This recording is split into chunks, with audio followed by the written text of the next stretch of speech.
வசனம் சொல்லுது, மனைவிகள் தங்களுடைய கற்புள்ள நடக்கையினால் தங்கள் சொந்த புருஷரை என்ன செய்யணுமா?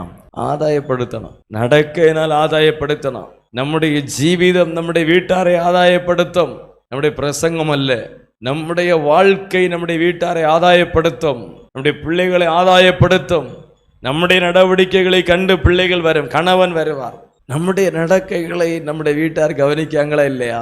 நம்ம பைபிள் எடுத்துட்டு வரதை மட்டுமா பார்க்காங்க, நம்ம அந்நிய பாஷை பேசுறது மட்டுமா கேட்காங்க, நம்ம கை தட்டுறதும் பாட்டு பாடுறதும் ஜெபம் பண்ணது மட்டும் இல்லை உலகம் பார்க்குது, எல்லாவற்றையும் உலகம் கவனிக்குது. நம்முடைய வீட்டார் கவனிக்காங்க, நம்முடைய பொறுமையை கவனிக்காங்க. ஒரு வார்த்தை சொல்லும் நிதானமா நம்ம இருக்கமா பார்க்காங்க. முன்னாடி இருந்த மாதிரி இல்லை, இப்போ கொஞ்சம் பொறுமை வந்திருக்கு, நிதானம் வந்திருக்கு. கோபமே பட மாட்டேங்கிறாங்களே, சண்டைக்கே வரமாட்டேன், எவ்வளோ சாந்த குணமாய் மாறிட்டாங்க, எவ்வளவு பொறுமை உங்களுக்குள்ள வந்திருக்கு. இதை பார்த்தா வருவாரா வர மாட்டாரா? நிச்சயமா வருவார்.